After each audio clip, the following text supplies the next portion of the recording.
How's it going, everyone? CT. This is my little kind of late recap of Auburn, Kansas State from this past Thursday night. But I definitely wanted to get it out at some point. Better late than never. And I never want to miss an Auburn game because I got Auburn fans who watch these and are expecting me to do one. Um, Man, that was just a weird game. I actually went back and rewatched the game. I think it was on, was it Friday, I think, and just to get like a better feel of it. And I was thinking, maybe my thoughts about the game would change a little bit after watching a second time, but they really didn't. My thoughts pretty much remained the same. I wish I would have done it right after I watched it the second time, so my memory of the game would be a little bit more fresh. But I still, for the main part, remember what happened. Uh, just for the first time in the Malzahn era, um, the offense just didn't did not play well at all. Give Kansas State credit; they had a good game plan, and they really executed it very well. But they just did not play well. I think the last time, I mean, you could say they didn't play that well against LSU last year and Mississippi State, but I feel like after that Mississippi State game, Auburn became a different team ever since that point, and especially on the offensive side of the ball. And this was the first time where they really just struggled, just did not play well at all. And maybe it was the first road because it was the first road game in a hostile environment. Nick Marshall missed some throws, some wide open receivers, and when he actually did make the throw, it was either dropped, which the Quill Williams dropped that touchdown pass, and Nick Marshall overthrew Sammy Coates for by about a yard, and you would have had a touchdown on that play. And then there was the batted balls. I don't really know what you can do about that. I guess you got to step up and try to uh, you know you got to try to create the throwing lane with your eyes and see if there's a D lineman in the way. You got to kind of step into the pocket and you know find the throwing lane that you need to throw it to get the ball to your receiver.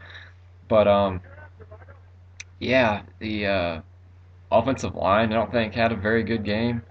The defense played pretty solid, and we probably should have lost this game, and we did it. That's what matters.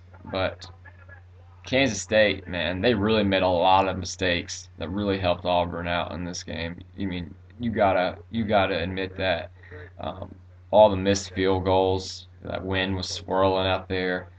The the interception in the end zone, really got lucky on that. But there was stuff like that has to happen. Uh, you have to get some lucky breaks if you're going to possibly win the SEC, win the national championship, that type of deal. And they got some breaks last year, did Auburn, and it seems like their luck is uh, still going. Got some really lucky breaks, and now it went the other way as well, where they made some mistakes that you don't normally see, and I think this offense. Someone was talking about, I don't remember if someone like I know or something on TV, where they said that Kansas State may have figured out the scheme to stop this Auburn offense, and I think towards the end of the game, uh, Gus Malzahn really figured out how to do it and how to he made an adjustment and figured out how to move the ball on that scheme. And besides, they didn't play well in the first place. They would have put up a lot more points if they just would have played better, I think. But if someone tries to mimic the scheme that Kansas State used in that game, it's not going to work because Gus Malzahn has figured that out. And but yeah, they just used speed to fill up the gaps. the running lanes and try to make Nick Marshall beat them throwing the ball, and he just didn't play well. But he still beat them throwing the ball in the end of the day. You know, that last drive and that throw to Duke Williams. Duke Williams overall had a pretty good game, even though he had that costly drop. Sammy Coates didn't have a great game at all. I really thought he would play better. He really needs to step up. He really does. If Auburn is going to possibly win the SEC and get into the college football playoff, Sammy Coates is going to have to be big. Uh, I really thought Duke Williams would help him out, but uh, it seems that now Duke Williams has become the number one receiver, and maybe he's a better at this point. Sammy Coates is kind of raw, but Duke Williams kind of is as well. Um, you know, Sammy's so fast, so big, and has great hands. There's no reason why he can't be a stud receiver in the SEC. Absolutely no reason at all. Um, Ricardo Louis had a nice touchdown. He's gonna have to do that for us every now and then, if especially if players like Sammy and or Duke Williams aren't having good games, and he can do it. He's a really fast guy, and as we saw, he's pretty good in the open field. Um, Cameron Payne, not so great at the beginning of the game, but towards the end of the second half, he started coming on. I think the defense, K-State's defense, was starting to tire out. Gus Malzahn started getting back to running the ball, and it was having some success. And I think if this game was played again, let's say it's on a neutral site, uh, like next week or this weekend, I think you would see like an entirely different scoreline. I think I predicted Auburn to win pretty big in this game, if I'm not mistaken. And they could have, but Kansas State's a really good team, guys. I mean, there's no shame in this being a close game or anything. It was a very odd game, I thought. Just everything about it. Just there was just an uncharacteristic. I don't think anyone expected it to be that low scoring. And just the fact that Auburn was playing at Kansas State just kind of felt weird to me. It's just you're not accustomed to seeing that. And but it was interesting and it was entertaining. The game really was scaring me at times. I never really felt like Auburn was going to lose the game, but man, looking back on it, they really could have. I know Kansas State's probably kicking themselves after this game, but if Auburn just played better, then that wouldn't have even have mattered. Uh, but at the end of the day, they get the win. The game reminded me a lot of the Mississippi State game last year, but I really thought Auburn's offense would have their way with K-State. And let me say this: I've been kind of I don't know if I've straight up said it in my past Auburn videos or if I've just kind of hinted to it. I think Jeremy Johnson is the best quarterback on this team. I really do. I think if he played in that game, Auburn would have won by at least 2 touchdowns. That's just what I think. You guys can disagree if you want, but Jeremy Johnson is just such an elite passer, and especially if Nick Marshall isn't running the ball effectively, if the running game's not going that well, then I mean Jeremy Johnson's definitely the better option because I don't think anyone with a set of eyes can say that Nick Marshall throws the ball better than Jeremy Johnson. He just doesn't. He doesn't. And man, if he's connecting on all those passes that Nick Marshall was missing, and that's really going to open up the run game from Cameron Payne. And Jeremy Johnson can run the ball, but I don't unless Nick Marshall gets hurt. I think Gus Malzahn's just sold on Nick Marshall, and I think he's starting to question that now.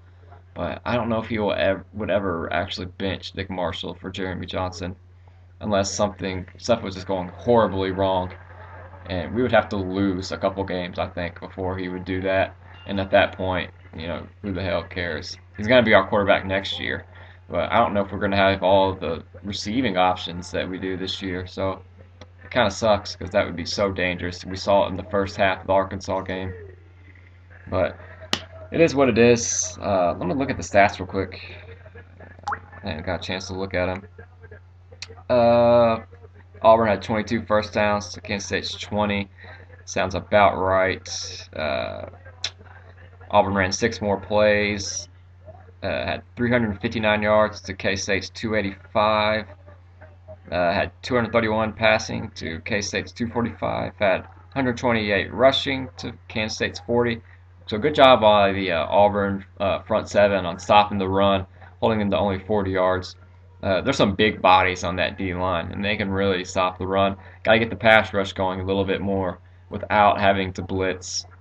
Keep an eye on that.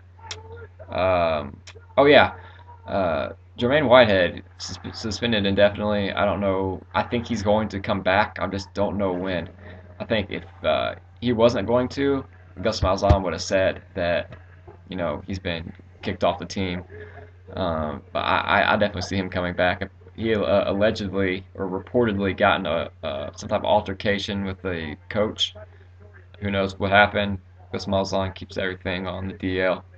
Uh, Auburn had 6 penalties for 46 yards. Kansas State, no penalties whatsoever.